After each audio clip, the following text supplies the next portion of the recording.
Well, I was visiting with a friend this past week, and she was sharing some problems that she was having. And I was thinking as I was listening to her, I wonder what her prayer is going to be. So I asked her at the end of her sharing, I said, so what can I know for you?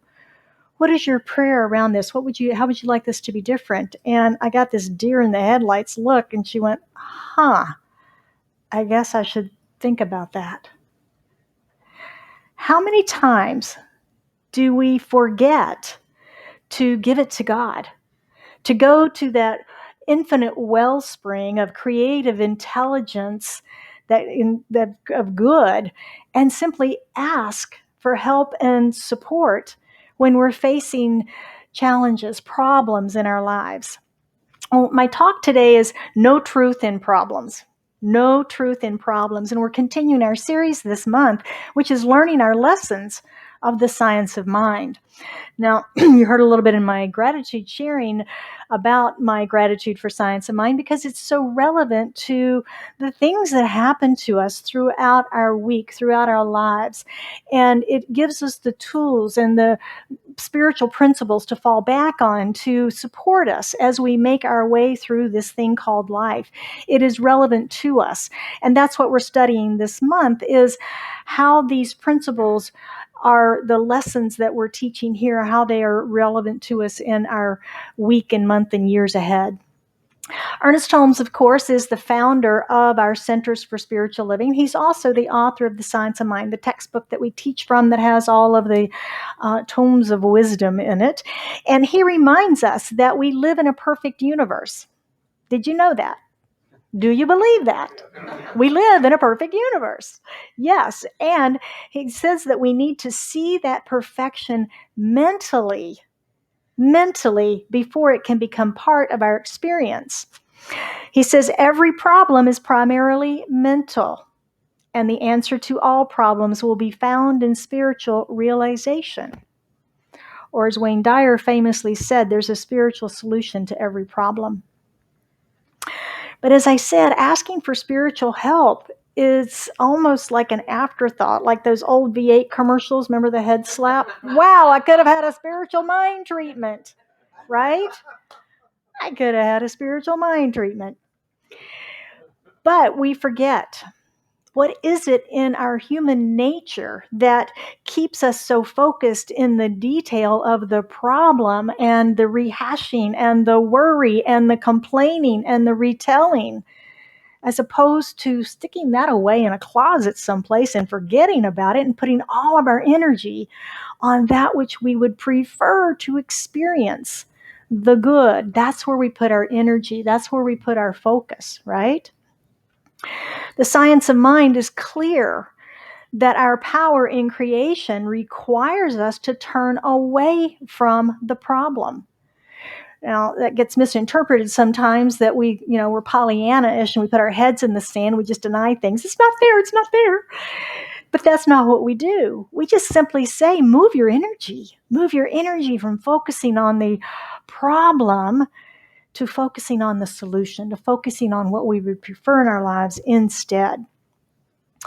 Now, as I was working with this talk this week, I had I think it was a pretty profound thought that came through, a divine idea, I would call it. And it was that the universe doesn't know that we need help unless we ask. Think about that. The universe doesn't know we need help unless we ask. When we're studying the spiritual mind treatment, like Daniel did this morning for us, when we're studying that, we are taught that one of the first things before we pray for another is that we ask, what would you like prayer for? Because you need to speak your word to me of what you seek prayer for, so that I can know that with you in the creative field and that we are surrounded by. I would never assume to know. I've shared with you many times that I'll sit and listen to someone for 45 minutes. And I think this is the prayer it's going to be. And they say, oh no, I want prayer for that. And I'm totally surprised by it. So I never assume I know what your prayer is. I need to hear you speak your word. That is where our power is in the power of our word. And I wouldn't assume I know, and neither does the universe. Because remember, the creative process, the law that we talk about, the power of the law, it acts, it doesn't necessarily think, right? It's not sitting there and going, oh, I think I'm going to send Diane a new car. I think I'm going to send Colette a new house. I think that'd be just lovely today, right? It doesn't work that way. Oh, Colette's good. She's not asking for anything. I'm going to go over here and work on this side because this side of the room's not asking for anything, right? This sort of, I know I'm kind of minimizing. It's obviously much bigger than that, but that's basically the way it works. We have to speak our word. We have to speak our word. We are beings of choice. And did you know choice is a superpower? Choice is our superpower. Again, if we don't ask, the universe assumes everything's cool. Everything's cool. So remember, we need to ask. Now, if you, as we face these things in our lives, these things we call problems, it's good to pause and ask ourselves. A good way to maybe begin to get out of the detail of the problem is to pause and ask yourself, why is this here for me? What is the gift in this for me? What am I to learn from this? Rather than taking the more negative attitude of victimhood, it's wrong, it's horrible, or blame, right? Those can be places that we also land when we have problems or facing problems in our lives. Now, if you remember a few weeks ago, I shared with you that I had a challenging customer. Well, I still have the privilege of that, and I'm still working with it. And I also shared with you that I had just been notified that I had two, not one, but two employee challenges that I got to face. And I called it a problem. I have a problem I have to go into on Monday morning. I'm so excited, right? It was a problem. Well, it turns out it's not a problem at all. It is an amazingly beautiful opportunity to coach and mentor a young woman who is a little lost right now, it turns out. And had we not asked the question, what do you want? What do you want? I would never have known that. But as I sat down to speak with her, before saying all the things that are wrong and the problems that we're facing and what are we going to do about it, I simply asked, what do you want? And the response was, I don't know. I'm feeling lost. And it shifted everything. It shifted everything and explained everything and explained the behavior, explained all of it. And so we started there and we began to work and we're continuing to work. But it's become coaching. It's become mentoring to someone who is on the cusp of that wonderful part of life where you've learned so much in your career and you're ready to take the next step into higher expressions in your career. And she's standing on the edge of the diving board and terrified. And so I get to teach, I get to coach, I get to mentor someone. And I'm just so blessed to have this teaching, the skills that I've been taught, to be able to work with this person and to be an influence in her life. It's our mission and purpose here that we teach spiritual principles and we help others reveal their spiritual magnificence, right? That's what we do. It's what we spoke in as our mission and purpose and vision this morning. And I get to do that in life outside these doors as well. So what in our lives, what else are we calling a problem that is really a gift? That is really a gift.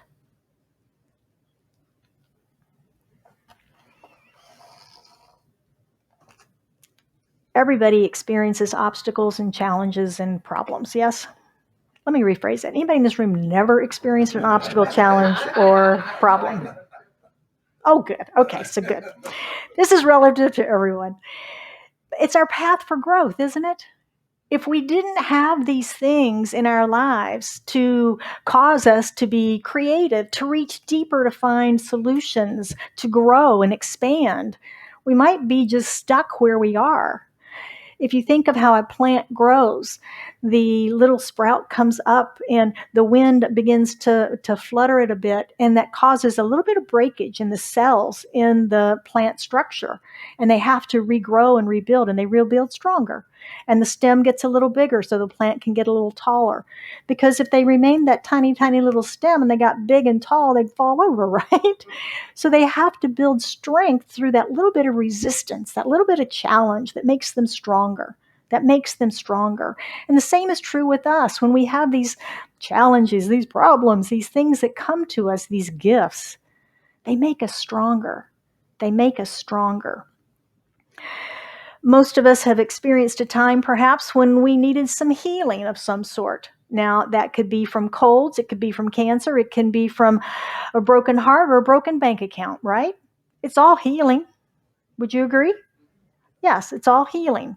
And the science of mind has a powerful spiritual technology that supports us in that. It's called spiritual mind treatment. Daniel, you heard him demonstrate it this morning. He also showed you the flyer that we have. And this is all about affirmative prayer. It gives you the steps of what it is. It gives you an example of a prayer, and then it gives you space to write your own. And then it shows you the teaching symbol on the back. So this is a wonderful flyer for you to demonstrate what the affirmative prayer is. And it's what Holmes was talking about in that quote that we started with this morning. Every problem is primarily mental, and the answer to all problems will be found in spiritual realization. Spiritual realization is the third step of our spiritual mind treatment. The first step, we align with Source. We recognize that God is the infinite and all that is.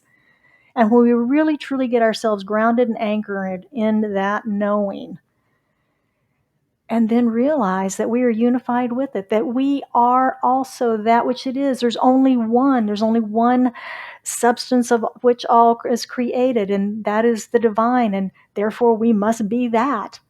And all of those qualities of the divine. And when we are unified in that, it's so easy to see that everything else is unified in that also. Whatever we're looking to heal is already healed within that. That's the spiritual realization that we come to, that Holmes is talking about. We realize that our good health, our healing is already ours because it exists in the one already. We sometimes get confused when we're doing prayer treatment that we've got to call something in from the outside to heal, to make it right, to fix, to bring the abundance, to bring the joy, whatever it is we're seeking. That I'm going to pray really hard. I'm going to bring it into me. I'm going to call it into me. And in fact, we're calling it out of us, aren't we? We're calling it out of us. That's what has to heal. That's what has to change, is whatever we have called forth that has caused it to go sideways, right? It comes from the inside out. We have to shift our mind from the fear of the problem, the fear of the diagnosis, the circumstance, or the situation that we have in our mind, into the realization of healing and transformation that is revealed through us and as us. So the whole point of the science of mind, we talked about a little bit last week, but we'll talk about some more this morning, is that there is no separate me. There's no separate you. There's no separate anything. So when we think we have a problem out there, it's not out there. It's in here. It's in here. And there's no truth in problems, because within us is truth. Within us is truth. There is only one life, and we are that life. Think about that. There's only one life. That life is God. That life is my life. I am life expressing. This spark of life that we as human beings have, that is so unique to us, we call it sometimes the God spark, which is in truth and in fact what it is. We are spirit. We are the essence of spirit. We are life itself expressing, individualized and unique as each one of us and each and every one on the planet, uniquely expressing the divine. in our own unique ways. We are life expressing, and we try to make it difficult sometimes, don't we? We try to make it difficult. And we think about a flower. It's just a flower being a flower, isn't it? Doing its thing. It's having life. It's living. And because we have this superpower of choice, we try to make it difficult. We can get in there and we can muck it up, can't we? We can get all sorts of things stirred up and create all sorts of challenges for ourselves. But that just means we're growing.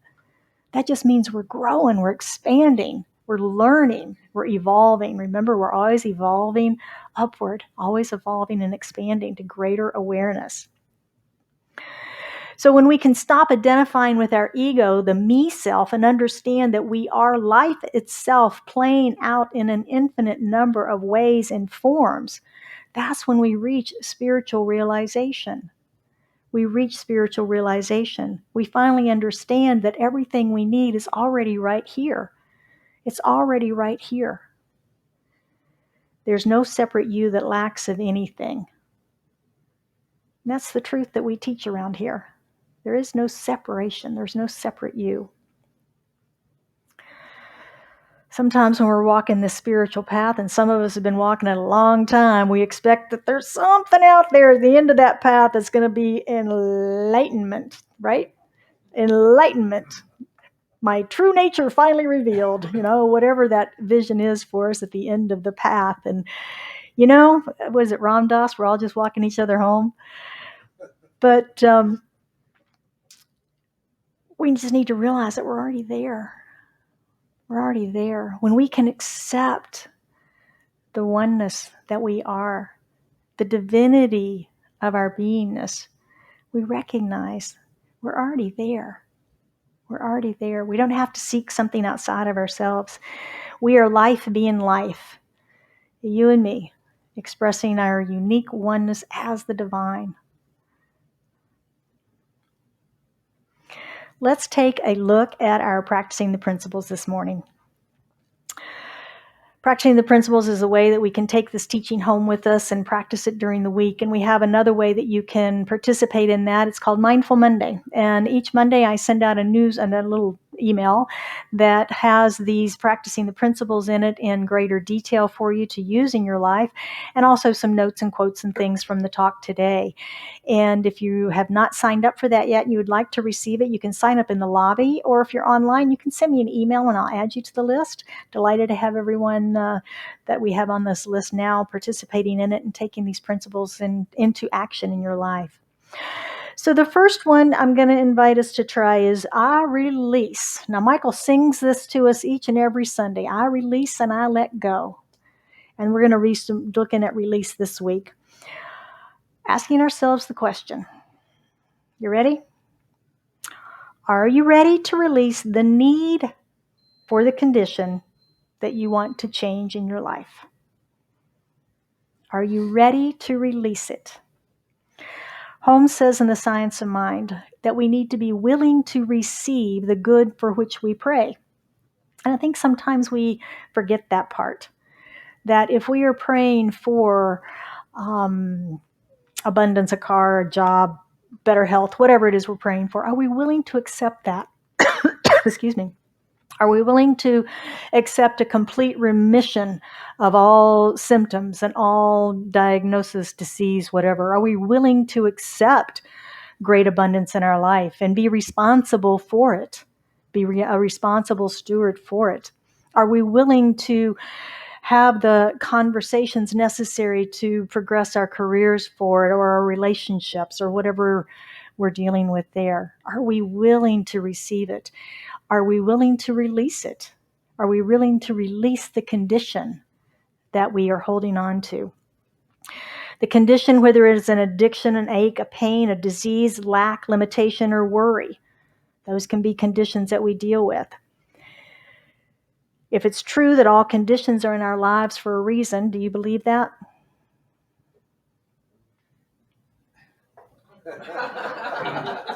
Maybe not. Okay. That's from Louise Hay, by the way. Louise suggests that all conditions are in our lives because there's a need for them to be there. There's a need for them to be there. And this week, decide if you're willing to let it go. What is the need for this to be in my life? Am I willing to let it go? Have I learned what I need to learn? Have I received the healing that I've been seeking? Deeper questions than we usually ask, yes? I invite you to pick a condition in your life that has your attention right now. Anybody have a condition that has your attention right now? Yeah, okay, fine.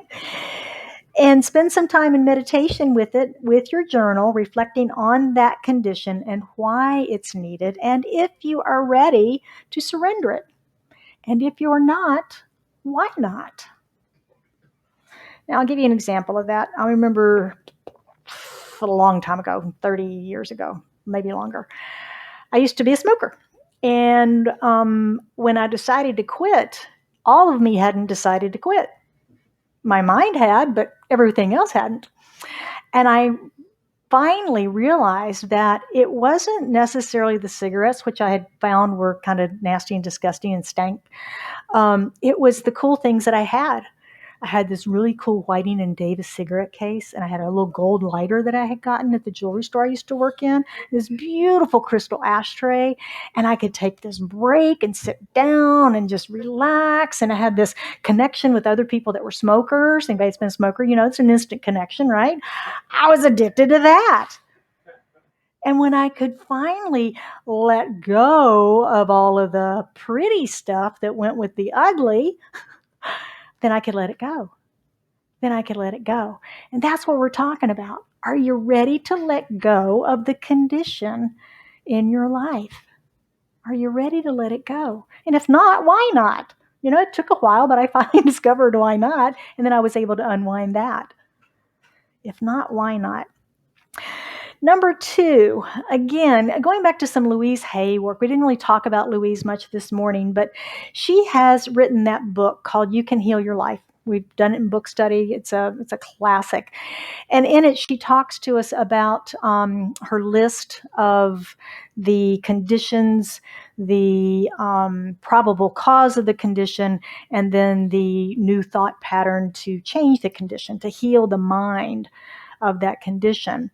And she says that there are 4 main thought patterns in her experience of many, many years of teaching and counseling people and seminars, books, and everything that she had done. She came up with 4 major categories that we might want to take a look at in transforming conditions in our lives.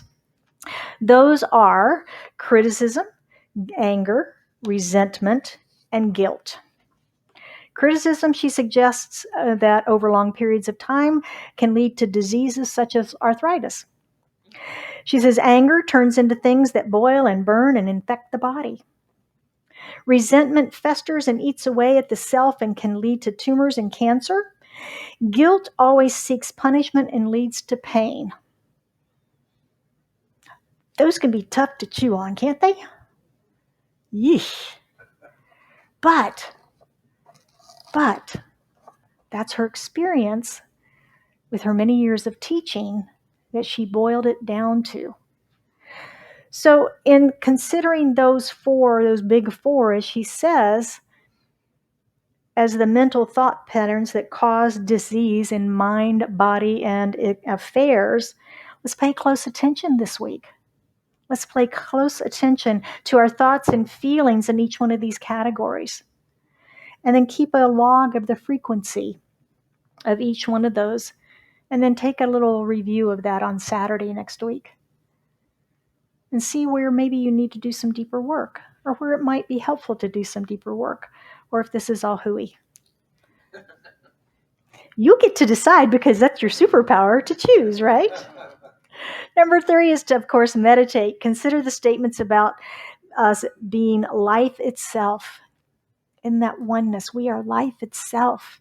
And to allow that unfolding, requiring no further expansion other than acceptance and release of our resistance. Continue to reflect on oneness. That can't be emphasized enough, is to really understand we are one. We are one. And number 4, of course, is our affirmative prayer. get one, give one, create one. Treat yourself to that form of spiritual mind healing. And again, our practitioners will be available. Reverend Lee is also going to step up this morning. I'm available. Reverend Lee and Daniel will be available this morning. If you would like prayer today, we will accommodate your prayers. So there's no truth in problems. There's no truth in problems. The truth is we are one and we are life. Each of us faces challenges and situations that help us to grow and to evolve. Without them, we would stagnate. And that's no fun. Each provides us an opportunity to uncover greater realizations of oneness, to expand our awareness. If you've had enough problems in your life, perhaps it's time to accept oneness and let life be life as you now. Let life be life as you. So let's anchor that this morning in a prayer. Would you join me?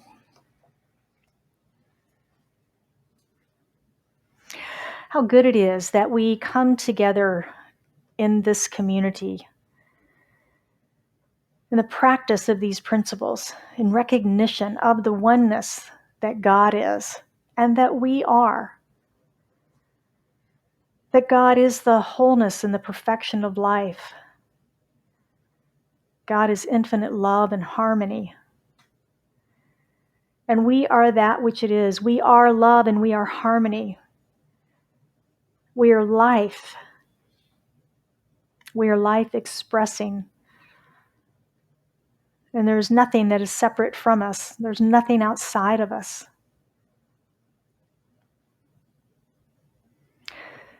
Knowing that unity with all that is, I speak my word for and about each of us today. Claiming that unity, claiming that wholeness, knowing that each of us is life uniquely expressing as us, using the superpower of choice to choose the experience that we seek to have, knowing that each and every challenge and opportunity and a problem that comes into our life is a gift. It is a gift from our higher self for the greater revelation of who and what we are as the divinity of spirit expressing. And each one makes us stronger, grows us, expands us in our understanding and awareness of this truth of who we are, of our own light, of our own divinity, of our own shining star.